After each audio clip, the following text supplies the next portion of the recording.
नमस्कार। प्रश्नावली 7.3 के प्रश्न को बनाने से पहले उसमें प्रयोग होने वाले त्रिभुज के क्षेत्रफल का सूत्र का निर्धारण करेंगे। कक्षा 9वीं में हमने त्रिभुज का क्षेत्रफल हेरोन्स फार्मूले के मेथड से निकाला था। आज हम निर्देशांक ज्यामिति में त्रिभुज का क्षेत्रफल ज्ञात करने का सूत्र निकालेंगे। जैसे यहाँ पर एक त्रिभुज दिया हुआ है, त्रिभुज ABC, जिसके निर्देशांक x1 y1, x2 y2 और x3 y3 है और हमें त्रिभुज ABC का क्षेत्रफल ज्ञात करना है। तो हमने क्या किया कि B बिंदु से, A बिंदु से और C बिंदु से OX पर, X अक्ष पर BL, AM और CN लंब खींच लिया। लंब खींचने से अब क्या होगा कि यहाँ पर ABLM एक समलंब चतुर्भुज बनेगा और AMNC ये एक समलंब चतुर्भुज बना और BLNC यहाँ एक समलंब चतुर्भुज बन रहा है। तो हम क्या करेंगे कि समलंब चतुर्भुज का क्षेत्रफल का सूत्र लगाकर ये दोनों समलंब चतुर्भुज का क्षेत्रफल निकालेंगे, जिससे यहाँ पूरे का क्षेत्रफल निकल जाएगा और जिसमें से हम BLNC समलंब चतुर्भुज का क्षेत्रफल निकालकर घटा देंगे तो हमारा ABC का क्षेत्रफल निकल आएगा। तो त्रिभुज ABC का क्षेत्रफल बराबर, तो यहाँ पर त्रिभुज ABC का क्षेत्रफल मतलब ये पूरा क्षेत्रफल धन ये पूरा क्षेत्रफल माइनस ये पूरा क्षेत्रफल, यहाँ पर इसका क्षेत्रफल, इसको घटा देंगे तो हमको क्या मिल जाएगा, त्रिभुज ABC का क्षेत्रफल मिल जाएगा। अब यहाँ पर हम समलंब चतुर्भुज के क्षेत्रफल का सूत्र लिखते हैं, बराबर 1/2 समांतर भुजाओं का योग गुणा ऊंचाई होता है। अब हम यहाँ पर इनके सूत्र के हिसाब से हम अरेंज करते हैं। समलंब चतुर्भुज ABLM में समांतर भुजाएं कौन कौन सी है, BL और AM। तो यहाँ लिखेंगे BL प्लस AM और ऊंचाई होगी LM, तो यहाँ पे लिख दिए LM।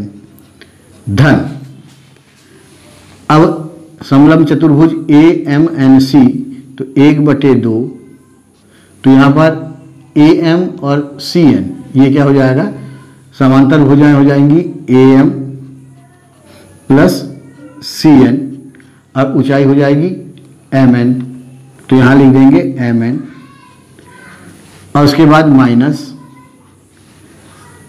समलंब चतुर्भुज BLNC का क्षेत्रफल 1/2 समांतर भुजाएं हो जाएंगी BL धन CN और ऊंचाई हो जाएगी LN जो होगी वो ऊंचाई होगी। अब इसके बाद हमें करना क्या है ये आप देखिए। इसके बाद 1/2 BL प्लस AM LM बराबर क्या है, LM को हम लिख सकते हैं OM माइनस OL, मतलब OM में से OL को घटा देंगे तो हमारा क्या जाएगा, LM आ जाएगा। तो यहाँ पर लिखेंगे OM माइनस OL। ठीक इसी प्रकार आगे भी हमको यही करना है, AM प्लस CN MN मतलब यहाँ से लेकर यहाँ तक, तो इसका मान कितना हो जाएगा, ON माइनस OM। तो ये हो जाएगा ON minus OM minus 1/2 BL plus CN। अब BL प्लस CN, अब LN का मान कितना होगा, अब LN के मान के लिए देखिए कि ON माइनस ON में से OL को घटा देंगे तो क्या आ जाएगा, LN आ जाएगा। तो LN बराबर ON माइनस OL। अब इसके बाद हम इन सभी के मान हम यहाँ से लिख देते हैं। अब यहाँ पे मैंने मान रख दिया है। अब इसको देख के हम यहाँ पर मान रखते हैं तो हमको मिलता है 1/2 BL का मान कितना है, y2 प्लस AM का मान कितना है, y1 गुणा ओ एम का मान कितना है x1 और ओ एल का मान कितना है x2। ठीक इसी प्रकार 1/2 ए एम का मान y1 plus y3 x3 minus x1 minus 1/2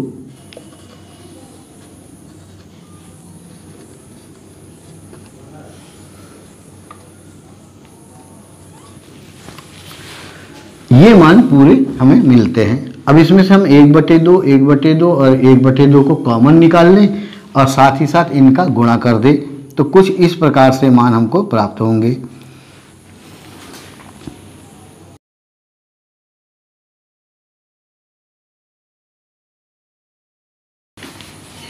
तो हमें इस प्रकार से मान मिलते हैं। अब इसमें जो पद कैंसिल होते हैं उन्हें हम कैंसिल कर देते हैं, उन्हें हटा देते हैं। तो मान किस प्रकार से मिलेगा वो देखिए। इस प्रकार ये पद कैंसिल होंगे और इसके बाद हम इसको जब अरेंज करेंगे, जब हम जमाएंगे तो कुछ इस प्रकार से ये इसका हल निकलेगा। जब बाकी पदों को जब अरेंज करते हैं, जब जमाएंगे तो हमें ये संबंध प्राप्त होगा और यही संबंध जो है वो त्रिभुज का क्षेत्रफल है। अब मैं इसे थोड़ा साफ लिख देता हूँ। अब बच्चों त्रिभुज का क्षेत्रफल हमें जो प्राप्त हुआ है कुछ इस प्रकार से है 1/2 x1 y2 minus y3 plus y2 y3 minus y1 plus x3 y1 minus y2। जो संबंध निकाल के मैंने बताया वो परीक्षा में नहीं पूछा जाएगा, एक नॉलेज के लिए मैंने बताया। यदि आप आगे गणित लेके पढ़ते हैं तो आपके काम आएगा। अब इस सूत्र को याद करने का एक ट्रिक देखिए, बहुत ही आसान है। ये x1 y1 है और ये b x2 y2 है और ये c x3 y3 है। अब हम इसको याद कैसे रखें? याद रखिएगा, हमें घूमना इस प्रकार से है, इस प्रकार से चलना है, इस प्रकार से घूमना है।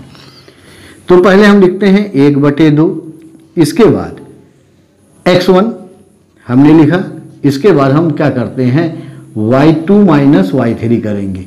यहाँ x का कोऑर्डिनेट लेंगे, अब कोष्ठक में y के कोऑर्डिनेट लेंगे y2 माइनस y3। फिर हम लेंगे x2 लेने के बाद हम क्या करेंगे y3 माइनस y1। तो यहाँ पर x2 लिए तो y3 minus y1, y3 minus y1।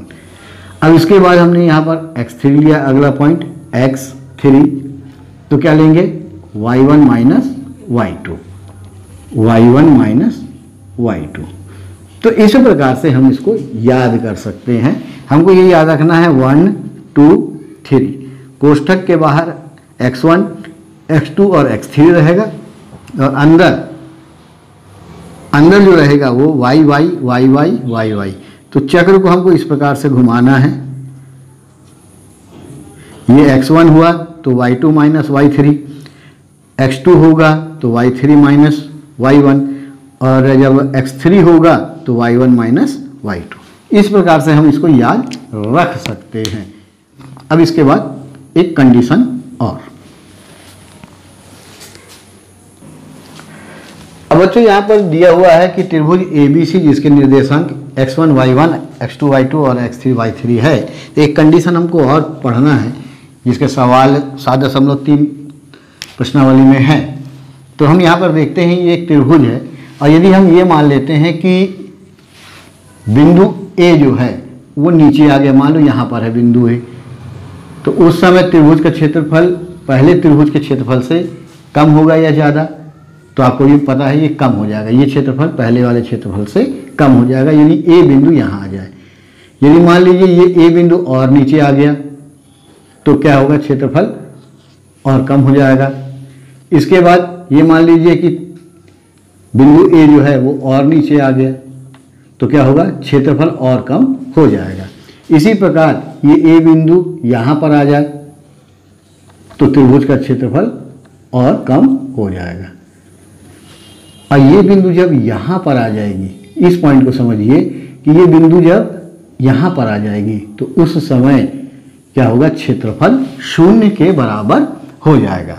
जब क्षेत्रफल 0 हो जाएगा तो इन तीनों बिंदु की स्थिति क्या होगी, तो ये जो 3 बिंदु है वो एक सरल रेखा में होंगे। तो आपको ये याद रखना है कि यदि 3 बिंदु एक रेखा में हैं तो उस समय क्षेत्रफल 0 हो जाता है। या हम ऐसा कह सकते हैं, यदि त्रिभुज का क्षेत्रफल 0 है तो तीनों बिंदु एक सरल रेखा में होगी।